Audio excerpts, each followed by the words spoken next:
వి gold trusted gold buyers మీరు తాకట్టు పెట్టిన బంగారాన్ని విడిపించి ఈ రోజు ఉన్న మార్కెట్ ధరకు కొనబడును.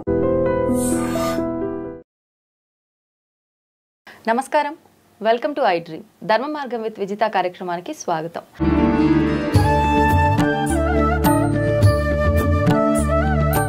ప్రస్తుతం మనతో పాటు ఉన్నారు ప్రముఖ జ్యోతిష పండితులు ఆధ్యాత్మికవేత్త సుభాష్ శర్మ గారు. ఇప్పుడు వారితో మాట్లాడదాం. నమస్కారం గురుగారు. శ్రీమాత్రే నమః. గురుగారు, ఇప్పుడు మనకు కుంభమేళ ముగింపు సమయం ఆసన్నం అవుతుంది, కొద్ది రోజులు మాత్రమే ఉంది. అయితే చాలా మందిలో సందేహం ఒకటి ఉంది, ఏంటి అంటే స్నానం ఆచరించిన వాళ్ళు ఎవరైనా రాని వాళ్ళకి అక్కడ నుంచి నీళ్లు తీసుకొచ్చి ఆ జలాన్ని నెత్తిపైన చల్లితే అంత పుణ్యం కాకపోయినా ఎంతో కొంత వస్తుంది అని చెప్పి ఈ విశ్వాసంతో వెళ్ళిన ప్రతి ఒక్కరూ వాళ్ళ కుటుంబం వెళ్ళినా వాళ్ళ ఇంట్లోకి తీసుకొచ్చుకుంటున్నారు, లేదంటే వేరే వాళ్ళ కోసం ఇలా మొత్తానికైతే ఆ వాటర్ తెచ్చుకోవడం జరుగుతుంది, ఆ జలాన్ని. కానీ అది తెచ్చుకోవడం కరెక్ట్ కాదు, అది మళ్ళీ ఒక దోషభూయుక్తమైంది, దోషం వస్తుంది దానివల్ల, ఇలాంటివి మాట్లాడే వాళ్ళు కూడా. అసలు ఏంటి వాస్తవం ఏంటి? నిజంగా తీసుకురాకూడదు అంటారా వాటర్ని? తప్పకుండా తెలియజేస్తున్న ముందుగా ప్రేక్షకులందరికీ శ్రీమాత్రే నమః, శ్రీ గురుభ్యో నమః. గంగే చ యమునే చైవ గోదావరి సరస్వతి నర్మదా సింధు కావేరీ జలేస్మిన్ సన్నిధం కురు. ఇక్కడ పుణ్య నదీ జలములు అనేటటువంటివి మనిషి యొక్క శరీరాన్నే కాదు, నెగిటివ్ ఎనర్జీని కూడా దూరం చేసేటటువంటి నదీ జలాలు. అయితే ఇక్కడ ఒక్క కాశీ నగరానికి వెళ్ళినప్పుడు మాత్రము ఆ కాశీ నీళ్లు తీసుకురాకూడదని శాస్త్రము. ఎందుకనండి? ఎందుకంటే కాశీ నగరంలో మణికర్ణికా ఘాట్, హరిశ్చంద్ర ఘాట్ అని 2 ఘాట్లు ఉంటాయి. అక్కడ నిరంతరం 365 రోజులు శవాలు కాలుతూనే ఉంటాయి. ఆ యొక్క చితాభస్మము నీటిలో కలుస్తుంది. మళ్ళీ అక్కడ స్నానం చేసి ప్రతి ఒక్కరు కూడా ఇంటికి వెళ్ళేటటువంటి విధానాలు మనకు కనిపిస్తాయి. అంటే కాశీ మహాశ్మశానంతో సమానమని శాస్త్రం చెబుతుంది. అయితే ఇప్పుడు మనం శ్మశానానికి వెళ్తే ఏదైనా నీళ్ళు తీసుకొస్తామా ఇంటికి? తీసుకురాం. ఎందుకు అని అంటే అది నెగిటివ్. అక్కడ కాశీ నెగిటివ్ అనేటటువంటిది కాదు. కాకపోతే అక్కడ మణికర్ణికా ఘాట్, హరిశ్చంద్ర ఘాట్ వద్ద ఎప్పుడు కూడా శవాలు అనేటటువంటివి కాలుతూ ఉంటాయి. అక్కడ ఉన్నటువంటి బూడిద, అక్కడ ఉన్నటువంటి కళేబరాలు, అక్కడ ఉన్నటువంటి వివిధ రకాలైనటువంటి అస్థిపంజలు, మళ్ళీ ఆ ఎముకలు అవన్నీ కూడా నీటిలోనే కలుపుతారు. అక్కడ నీటిలో కలిపినటువంటి విధానం అపవిత్రమని కాదు, కాకపోతే అవి నీటిలో కలుస్తాయి కాబట్టి అవి ఏమవుతాయి, మళ్ళీ పునర్జన్మ పొందడానికి చాలా రకాలుగా ఇబ్బందులు పడతాయి. మనం తీసుకురావడం అంటే ఏవైతే మనము కళేబరాలు అక్కడ కలుపుతామో, ఏవైతే మన యొక్క బూడిదను అస్థికలను అక్కడ నిమజ్జనం చేస్తామో అవి ఏమవుతాయంటే అక్కడ నుంచి తీసుకొచ్చినటువంటి నీటి ద్వారా ఆ యొక్క నెగిటివ్ ఎనర్జీ అని ఏదైతే ఉంటుందో గంగా జలంలో అవి అన్నీ కూడా మనం ఇంటికి తీసుకురావడం వల్ల ఏమవుతుందో ఆ యొక్క నీటి వల్ల ఆ యొక్క గతించినటువంటి వారి యొక్క పునర్జన్మ నిలిచిపోవడం జరుగుతుంది, ఆగిపోవడం, మళ్ళీ వాళ్ళకి జన్మ లేకుండా ఉంటుంది. అవి భూత ప్రేత పిశాచాలుగా మళ్ళీ వెంటాడుతూ ఉంటాయి. ఇంకోటి ఏంటి అంటే అది కాశీలో గంగా నది ఏదైతే ఉంటుందో ఆ గంగా నది పవిత్రమే, కానీ నీరు అనేటటువంటి ఇంటికి తీసుకురాలేము. కాకపోతే అందుకే ఇలాంటి కొన్ని సందర్భాల్లో ఈ కాశీ లాంటి నీళ్లు ఇంటికి తీసుకురాకూడదని శాస్త్రము. మరి ఇప్పుడు ఒకవేళ ఇదంతా విన్న తర్వాత ఓకే తెచ్చుకోము, వినక ముందు మామూలుగా వెళ్ళాము తెచ్చుకున్నాము, దానికి ఏమైనా పరిహారం లాంటిది ఉంటుందా? అయితే అది ఇప్పుడు తెలియకుండా తీసుకొస్తే ఏమి కాదమ్మా, ఇప్పుడు తెలిసి తీసుకురాదు. ఎందుకంటే ఆ కాశీలో జరిగేటటువంటి ప్రతి ఒక్కటి, చాలామంది కాశీకి ఎందుకు వెళ్తారు? అస్థిక నిమజ్జనం చేయడానికే వెళతారు. అలా అస్థిక నిమజ్జనం చేసేటటువంటి నీటిని మనం ఇంటికి తీసుకురాకూడదని శాస్త్రం తెలియజేసింది తప్ప అది తీసుకొస్తే దోషము అనేటటువంటిది కాదు, తీసుకురాకూడదని శాస్త్రము. అలా నువ్వు తెలియకుండా తీసుకొస్తే ఏం కాదు, తెలిసి. కాకపోతే కాశీలో ఉన్నటువంటి ఈ ఇసుకను తీసుకుపోయి రామేశ్వరంలో కలిపితే మనకు పూర్తి ఫలితం వస్తుందని కూడా శాస్త్రం చెప్తుంది. అలాగే అక్కడ ఉన్నటువంటి నీటిని కూడా అక్కడ రామేశ్వరంలో కలపడం కూడా విశేషమైనటువంటి పుణ్య ఫలితాన్ని అందిస్తుందని శాస్త్రం. కాకపోతే ఇంటికి తీసుకుని కుంభమేళకు వెళ్ళినటువంటి నీళ్ళు తీసుకొని వెళ్ళవచ్చు. ఎందుకంటే కుంభమేళలో అక్కడ శ్మశాన ఘాట్లు అవన్నీ ఏమీ లేవు కదా. కాకపోతే అక్కడ కుంభమేళ ఈ యొక్క ప్రయాగరాజ్ అనేటటువంటిది 3 సంగమాలు కలుస్తాయి, గంగా, యమున, గోదావరి 3 నదులు కలిసేటటువంటి సంగమ తీరము. కాబట్టి అక్కడ తీసుకురావడం వల్ల దోషం లేదు. ఎందుకంటే అవి పుణ్య నదీ జలాలు, అక్కడ స్నానం ఆచరించడానికి మాత్రమే అవకాశం ఉన్నటువంటి క్షేత్రము. కాబట్టి అక్కడికి కుంభమేళ నుంచి వచ్చినటువంటి నీళ్లు మనం స్నానం చేయవచ్చు. చాలామంది ఇప్పుడు నిన్న రీసెంట్గా వార్తల్లో హల్చల్ అయినటువంటి విషయం ఏంటంటే కుంభమేళకు వెళ్ళినటువంటి భక్తులు దాదాపు 300 కిలోమీటర్ల వరకు మొత్తం అంతా ట్రాఫిక్ జామ్ అట.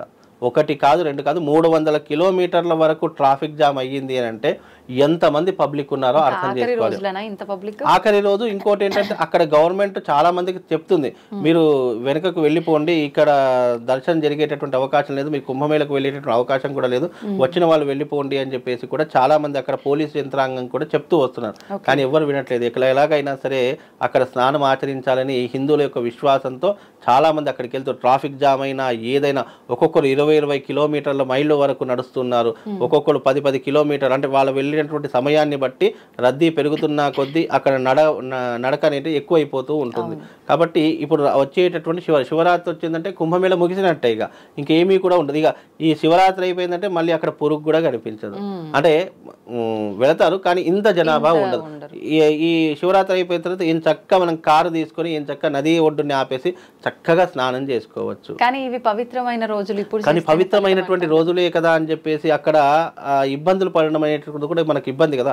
ఇప్పుడు మనం అంటే వయసు ఉన్నటువంటి వాళ్ళు ఉంటారు, కానీ కొంతమంది చాలా పెద్ద పెద్ద వాళ్ళు వెళ్తున్నారు, ముసలి వాళ్ళు, ఏజ్డ్ అయినటువంటి వాళ్ళు, చూడలేము అనేటటువంటి. ఇప్పుడు ఇక్కడ ఒకటమ భగవంతుడు అంతటా ఉంటాడు, అక్కడికి వెళ్ళి స్నానం చేస్తే పుణ్యం వస్తుంది అని విశ్వాసము ప్రతి ఒక్కరికి ఉంది. అవే నీళ్లు మనం ఇంటి దగ్గర ఎవరైనా వెళ్ళిన వాళ్ళు ఉంటారు, అవే నీళ్లు ఇంటికి తీసుకొని వచ్చి అవి చల్లుకున్నా కూడా పుణ్యమే కదా. అక్కడికే వెళ్ళి స్నానం చేయాలనేటటువంటిది కాదు కదా. అందరికీ కొంతమందికి కుదురుతుంది, కొంతమందికి కుదరదు.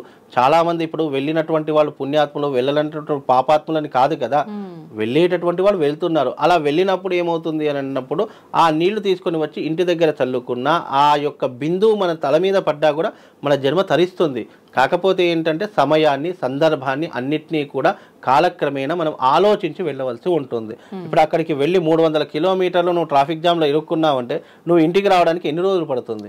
ఇప్పుడు రీసెంట్గా మా హైదరాబాద్ నుంచి ఒక బస్సు తీశారండి. ఆ బస్సు చిత్రకూట దగ్గర ఆగిపోయింది. అంటే చిత్రకూట అంటే అక్కడ నుంచి మళ్ళీ ప్రయాగరాజు దాదాపు 300 కిలోమీటర్లు, 5 అవర్స్ మినిమం 5-10 అవర్స్ 5-6 అవర్స్ ఈజీగా పడుతుంది.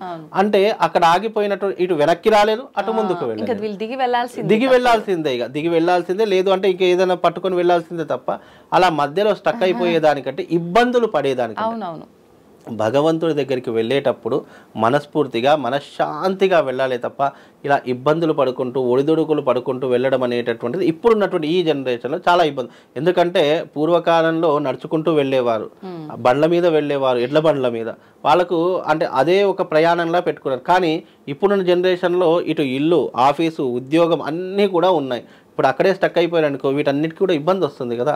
కాబట్టి అవన్నీ దృష్టిలో ఉంచుకొని భగవంతుడు అంతటా ఉన్నాడు, ఇక్కడ లేడు అని అక్కడ లేడు అని కాదు. కాకపోతే ఆ నీళ్లు తెచ్చుకొని మనం తల మీద చల్లుకున్న అదే పుణ్యం వస్తుంది. వెళ్ళాల్సిన వాళ్ళు వెళ్తున్నారు, రావాలి. ఇక ఇది ఎలా ఉంటుందంటే వెళ్ళే వాళ్ళు వెళ్తూనే ఉన్నారు, వచ్చేవాళ్ళు వస్తూనే ఉన్నారు. కాబట్టి ఇది ఒక ఫ్లోటింగ్ అంతే, దీన్ని ఎవరు కూడా ఆపలేరు. కాకపోతే వెళ్ళలేనటువంటి వారు ఎవరైనా ఉన్నట్టయితే వాళ్ళు అక్కడ ఉన్నటువంటి గంగా జలాన్ని తీసుకుని వచ్చి మీ తల మీద చల్లుకున్న మీకు విశేషమైనటువంటి పుణ్య ఫలితం కలుగుతుంది. కాబట్టి ఈ విషయాన్ని చాలా జాగ్రత్త. ఇంకోటి, వెళ్ళేటటువంటి వారు కూడా అక్కడ ఉన్నటువంటి గంగా జలాన్ని తీసుకొని వచ్చినప్పుడు అది బాత్రూంలో మనం స్నానం చేసే నీటిలో కలుపుకోవడము, మళ్ళీ మురికి వాడలో వెళ్ళి మనం స్నానం చేయడం ఇలాంటివి చేయకూడదు. ఎప్పుడైనా గంగా జలాన్ని చేతిలో తీసుకొని తల మీద చల్లుకోవాలే తప్ప చాలా మంది ఏం చేస్తారంటే మనం బాత్రూంలో స్నానం చేస్తాం కదా, ఆ బకెట్లో కలుపుకుంటూ ఉంటారు. అవన్నీ ఎక్కడికి పోతాయి? మురికి నీళ్ళలో కలిసిపోతాయి.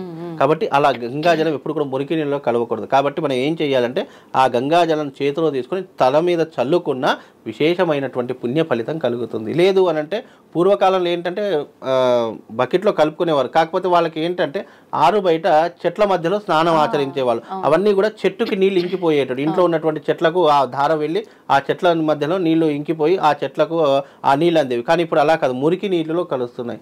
కాబట్టి వీలైనంత వరకు అలా కలుపుకోకుండా వీలైనంత వరకు ఆ నీటిని కూడా తల మీద చల్లుకునేటటువంటి ప్రయత్నం చేస్తే విశేషమైనటువంటి పుణ్యం కలుగుతుంది. నువ్వు భగవంతుడి దగ్గరికి వెళ్ళేటప్పుడు ఒక్కటే గుర్తుపెట్టుకోవాలి, మనసా వాచా కర్మణ, నువ్వు మనస్ఫూర్తిగా వెళ్ళి మనస్ఫూర్తిగా అక్కడికి వెళ్ళి ఆ నీటిలో స్నానం ఆచరించేటటువంటి పద్ధతి ఉంటే వెళ్ళండి. లేదా చిత్తం శివుడి మీద, భక్తి చెప్పుల మీద అన్నట్టు అటు మనసు సగము ఇటు మనసు సగం అని పెట్టుకున్నాం అనుకోండి, అది ఎటు కాకుండా పోతుంది. కాబట్టి వెళ్ళేటటువంటి వాళ్ళు వెళ్తున్నారు, వచ్చేటటువంటి వాళ్ళు వస్తున్నారు. కాబట్టి వెళ్ళలేనటువంటి వారు వాళ్ళకి ఫోన్ చేసి ఆ గంగాజలాన్ని ఎందుకు కాస్త తీసుకురండి, మనం ఇక్కడ నుంచి మనస్ఫూర్తిగా నమస్కారం చేసినా అక్కడ ప్రయాగరాజులో ఉన్నట్టు అమ్మవారి శక్తిపీఠానికి కూడా వెళుతుంది. కనుక ఏదైనా కానీ మనస్ఫూర్తిగా చేసేటటువంటి పద్ధతే నియమనిష్టలతో కూడుకున్నటువంటి విధానాలు, ఆ రకమైనటువంటి పద్ధతులు పాటించాలి. ఒక ప్రయాగరాజ్ నీళ్లు మాత్రమే వర్తిస్తాయి. కాశీ నుంచి ఎవరు కూడా నీటిని తీసుకురాకండి. అలా తీసుకొచ్చినా కూడా అవి స్నానానికి పనికిరావు. అక్కడికి వెళ్ళి స్నానం చేస్తేనే పవిత్రత తప్ప అవి మనం ఇంటికి తీసుకురాకూడదని శాస్త్రము. ఓకే, నిజంగా చాలా మంచి విషయాలు తెలియజేస్తారు గురుగారు. నమస్తే. శ్రీమాత్.